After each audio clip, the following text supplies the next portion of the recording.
Uh, Please feel free to use the chat along the way or ask questions. Use that raise hand feature. But for now, I'll just hand it over to Nina to get this started. Great, thank you. Okay, so is it correct that you just see my screen how to have effective climate conversations? We do. Okay, great. Okay, amazing. Then I'll just get this here. Amazing. Well, thanks so much for inviting me. It's great to be here. And before I really introduce myself, I wanted to first ask you a question. And I would love to have some interaction, especially in the chat for this. So if you can, feel free to use that chat. That will be amazing. Let's see. So I wanted to share this news. It's a news article that I read about a week ago. Well, it's on the 17th of May, and it's a man. His name is Jamie, and he traveled the 7 wonders of the world in less than 7 days. And I was wondering, what was your first reaction when you saw this, when you read this? Even if you hadn't seen it before yet, what's your first reaction now? Maybe add that to the chat, and I will find the chat here. I see a little bit of body language also response from some other people. Eric, did you want to say something while everybody else is running in the chat? You can get the audio from Eric. Sure. I think my first pass on it, this is the first time I'm seeing it, but what's the point? You know, if you've ever done a cruise to a variety of different destinations where you get off the boat and you've got about 2 hours to see all the cultural things and the sites of different islands or whatever, it's just a rat race and you don't really get anything out of it, in my opinion. Yeah, great. Yeah. Also a few responses in the chat, and I see from Stefan at Continental asking if 7 days is so fast. But I also see from Thomas that the gloves Thomas are is off. the best one. Yeah, the gloves are off. Yeah, nice, great. Well, yeah, good to see all of your responses. So to give you a bit of an idea of the responses of others in this post, in this Instagram post, this first one is saying, "You're truly inspirational. So honored to be part of your journey. Keep being amazing." Yeah, so there's some responses around being amazed, congratulating him. Yeah, those are the more positive ones, but there are also some more critical ones, which you can see here. It's a bit overwhelming, I'm sorry, but I try to highlight the blue areas to say what I want to show you. How much damage to our planet for your ego, with an explanation, or well, with a reply. It's not like those planes weren't already going there, adding another person. Adding an extra person doesn't do anything. What's the value of this record? I guess that's the same as Thorsten saying why would be my first thought. What's the carbon footprint, and why on earth would you do such a thing? So to be honest, most of the responses, most of the replies were the positive ones. These were the more rare ones. And this was my emotion. I had so many different emotions. I didn't really know what to feel, and I was kind of, I don't know, stuck. I didn't know what to say. I wanted to close my eyes. I just wanted to, yeah, I don't know, stop talking, or well, I didn't really know what to do. And yeah, I would just get to, lost my mouse. So much going on the slide too, Nina. We can just stay on this slide. Yeah. Yeah. So I was like, I want to comment on this, but I don't really know how. I don't really know what to say here. Yeah, there I am. So before I tell a bit more about that, I want to make a bridge to what I'm actually going to talk about: how to have effective climate conversations. So a bit about me. This is me. I was born and raised in the Netherlands, and I've lived in Australia for a couple of years, which is this picture where I played hockey, field hockey. I'm a big fan of field hockey, and this is my family, my partner, and my 2 daughters, 4 and 7 years old. And this picture is of a cleanup tour that I organized in my own neighborhood in March, where we really focused on cigarette butts this time. And I sort of made it a competition around, hey, who can find the most cigarette butts, and you can win a prize, which was sponsored again. So these kids in the neighborhood found so many. They found 5,000 in total in 1.5 hours. Crazy. Then a bit more about me professionally. My background is in industrial design engineering. So I studied at the Delft University of Technology. I'm currently a UX research manager at Booking.com. So I lead a team of researchers that work on several topics, of which 2 are sustainability and accessibility. And right now I'm also a climate coach at Klimaatgesprekken, which is the Dutch word for carbon conversations. And that's very recent. And I would like to tell you a bit about what I learned there specifically.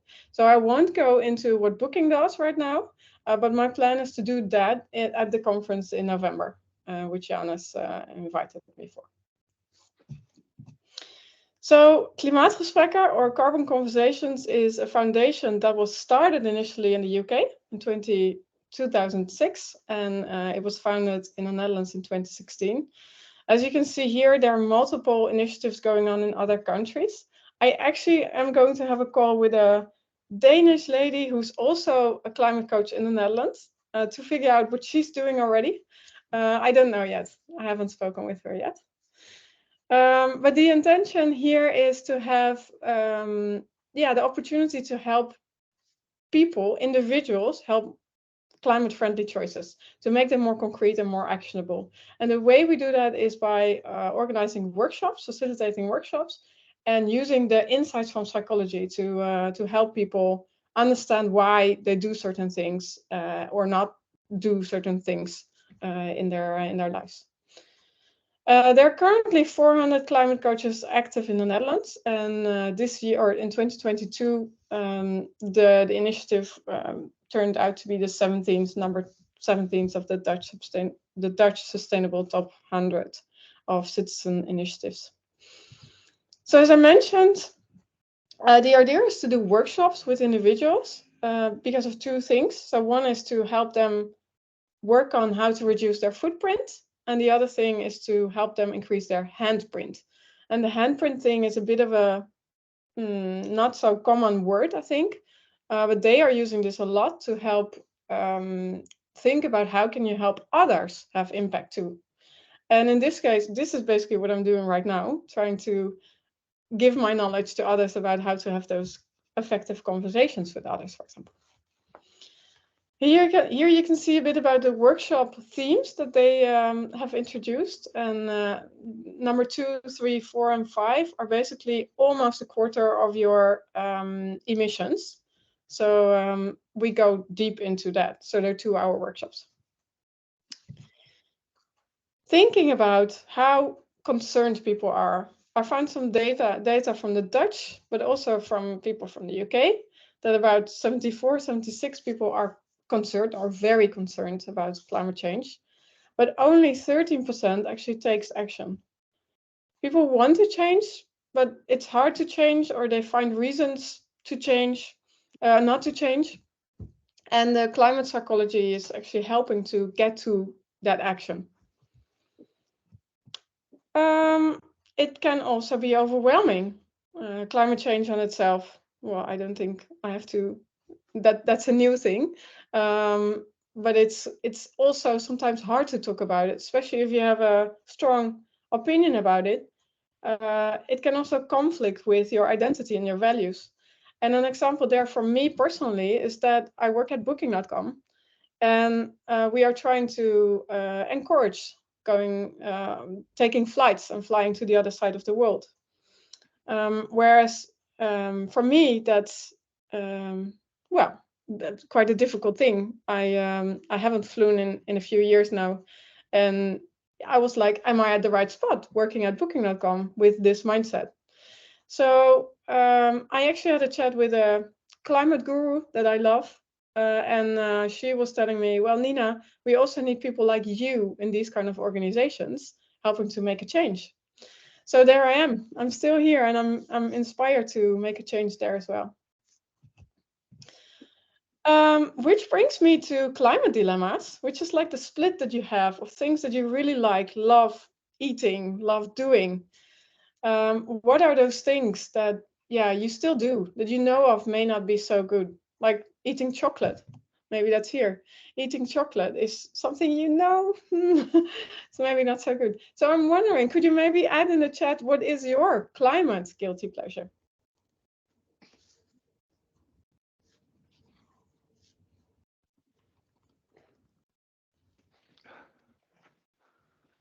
Coffee and chocolate?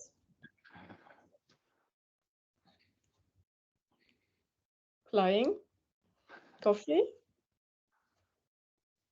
Yeah, watching a lot of YouTube. Lawn care, yeah, yeah. Renting a house with energy label A is really hard. Cheating on recycling when something is messy, yes. Yeah, nice. Yeah, well, mine is skiing. It's yeah, these are to my daughter, my two daughters, and I try to go every year. I really get so much joy out of it, being active, being outside, being, yeah, there in the sun, enjoying nature. So I know it's not good. I know all those snow cannons are using energy and water, but I really, yeah, find it hard to get rid of those nice things. Okay, a quiz, a quick. This is a one question quiz. What do you think an average Dutch person emits most CO2 with? And maybe you can add that in the chat as well. 1, 2, 3, or 4. Would it be meat consumption, flying, consuming, or driving a car? And consuming, by that I mean buying things, stuff.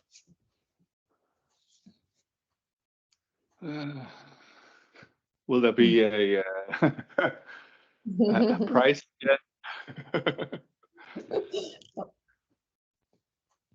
Meat, consuming, flying, 2, 1, consuming. Yeah, nice. It's actually consuming. So on average, it's consuming. And this next slide is going to be a little bit busy. So I'll talk you through this as well. This is an overview that is created by Babette Porcelein. She is a person that is also, she also studied industrial design engineering, and she dedicated her whole life to understanding the hidden greenhouse gas emissions of things going on. So not just the things that you see during use, but also the hidden part.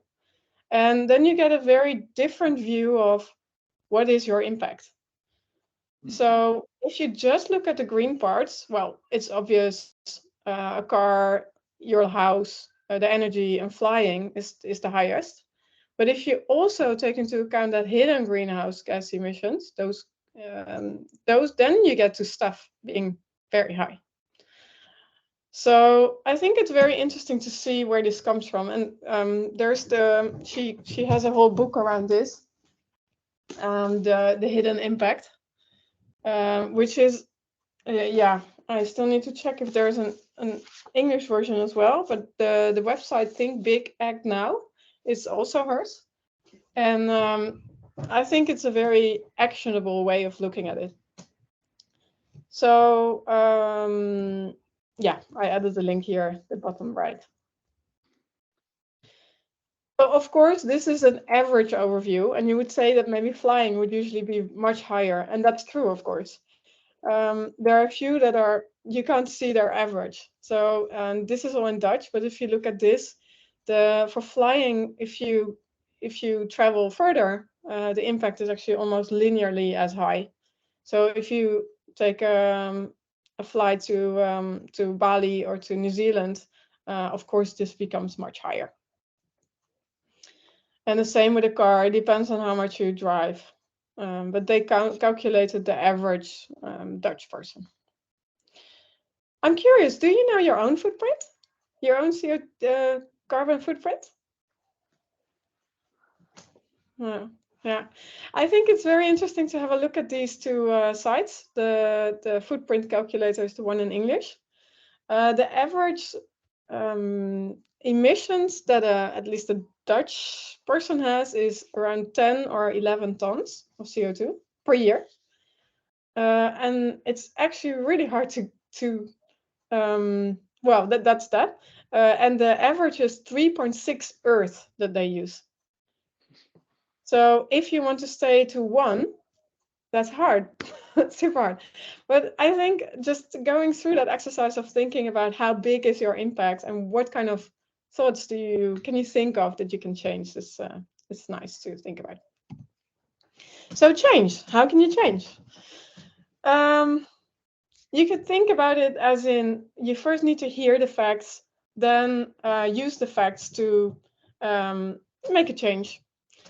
However, you really need to want to change and feel that you want to change before you can change. So yeah, that's what I'm trying to do within the company now as well. I try to take the approach as well from I want to help my colleagues change or think about what they can change before they can help their team members change as well. So yeah, it's not as easy as give me some facts and I will change. I will do it. But how can we feel that there is a change? And of course, this is happening a lot now with the fires and yeah, so much water in Italy. So we start to feel it. And my motto is doing nothing is not an option. So this also brought me to this post again. I wanted to comment on that post. And I didn't really know how, but I did. And it took me a while to actually get into what I wanted to answer. And it's a bit small here, so I'll make it bigger on this page. And I'll go through this. So this was my response. While I love traveling, the mix of emotions that your trip has triggered in me is almost worth an entry in the Guinness Book itself.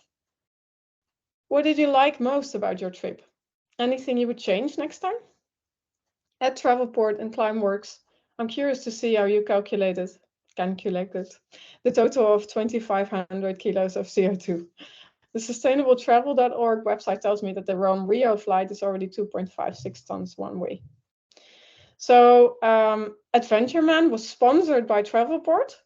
And there was one question, which you may have seen in the first slide, where they're asking how much CO2 impact was the total that you used up, and they said 2,500 kilos.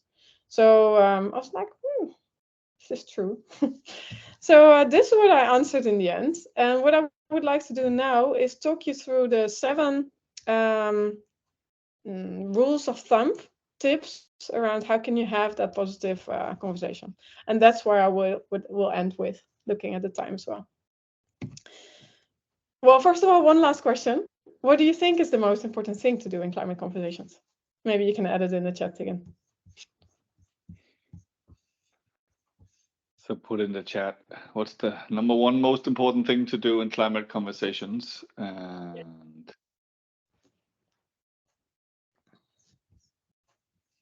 have them. Yeah. Have them. Hey, good. Convince other people, take them with us on our journey. Important, give hope and concrete examples. Not to blame the people. Education. Yeah. Not get angry, don't make people feel stupid. Nice, great. Yes, all of these. And to listen. And yeah, it's to empathize, to understand, to accept, to don't judge, basically at that time, and to ask questions. So that all falls in the bucket of listen and understand. So what I will do now is sort of highlight where I try to add these things into just this post. Of course, these are not the conversations, but it's also a sort of conversation, but then written. So what I try to do is ask questions about what is it that why did he do this? What did he like most about his trip? Was there anything that he could change next time? And also understanding, well, this is not really written as a question, but I'm curious to see how you calculated that total. So understand. The other thing is speak from your heart. So it should really come from you. You can express what you feel, and reflect on that, but don't judge, don't blame the people, like Stefan is saying. It's you should keep it with your at yourself, and you can share that. So that's what I said here. The mix of emotions that your trip has triggered in me is almost worth an entry. Yeah. Try to also get that humor in, that the climate conversations, the carbon conversations foundation is trying to get that in. Then understand ambivalence. That's really about accepting that we all have these mixed feelings and that we all struggle to, we all have our conflicts and our guilty pleasures. So it's okay. Nobody is perfect. Choose the right timing. And that's something I didn't do so well here, I think, because it took me quite a while to make the decision to do this and what to write, because it took me a while. But the right timing is another example. There is when you are going for dinner with someone and that person is eating meat.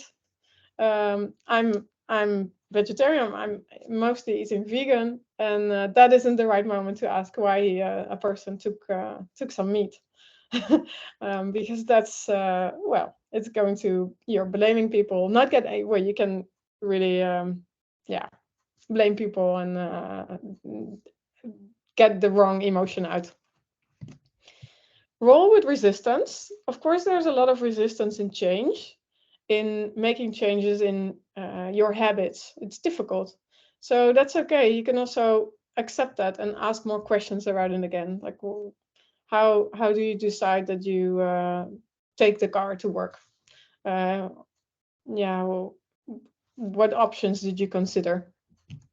I understand that it's difficult indeed. It takes you 2 hours to get there if you take public transport. Yeah, that's indeed not ideal.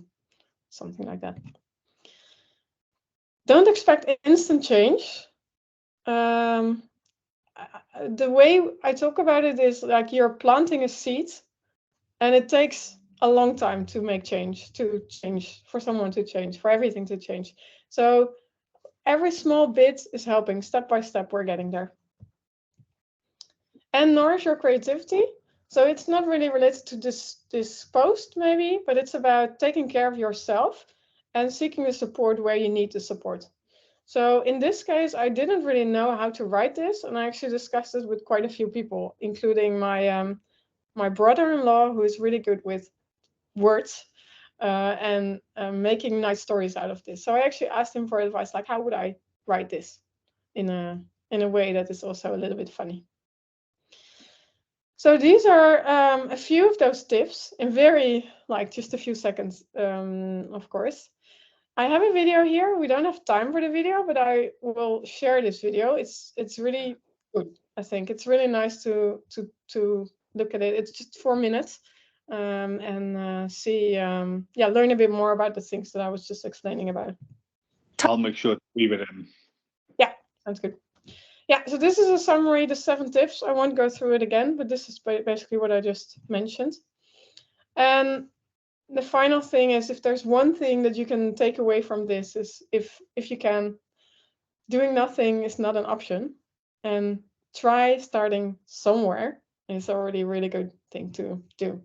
So I would want to end with, what is your first next step? Excellent. Thank you very much, Nina. We still do have a couple of minutes. If anybody has questions, comments, reflections. I thought that was really good, and thanks for also engaging us along the way. I think those who are watching the recording afterwards can still get a lot out of it. But let me jump first to Eric. Did you want to say something, or Muse? No, I accidentally raised my hand. I was trying to hit the react button. All right, Muse? I also accidentally clicked the button. No problem. Then I'll pass it on to Torsten. What do you think about what you've just heard? Hey, well, you know, you are speaking deep from my heart with so many things you just said, and I think especially what you said about, and that's why I wrote in the comments, we need people with us, and it's not about blaming them, because that's this will lead us or won't lead us anywhere, right? Because we need to gather the masses behind us, right, and then follow us on this journey. And therefore, I think this communication thing is so important. And though I can highly relate to other people who take more drastic ways to do things, I mean, I personally totally can understand them. Still, I feel, yeah, we need somehow convince all the other people, right? The silent majority, and therefore what you do there, and totally agree on everything you said. So thank you very much, actually. Thank you for the feedback.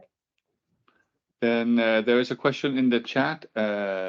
So I think very appropriately I can leave it with you, Nina, for the end on the impact, the carbon impact of everything we're doing with websites and right here, right now. Yeah. What do you think about the impact of the internet? Where does that fit in the average person output? I believe it takes 4% of the global. Yes. How can we help make our websites more sustainable? Yeah, I think last year I was at the Sustainable UX conference where I met Janus and Thorsten as well. And I think we discussed that a lot there, where yes, we can definitely make a big change, even though we also said like there are bigger things that that needs to be addressed. This is so big already and will only get bigger that yeah, I think we definitely need to address this everywhere. So the way I'm trying to do this right now at Booking is to change our employees' mindset and understand their employee journey. In, for example, how do the designers design? How do the developers use the cloud? Every single role needs to change something in IT companies to make that change and change their mindsets. And I think the difficulty there right now is that people don't really know how to do that. So we need more people to educate others on this, and I think also work together with each other and brainstorming around this. Yeah, great. Thank you very much, Nina. I see more also good stuff and pointers in the chat.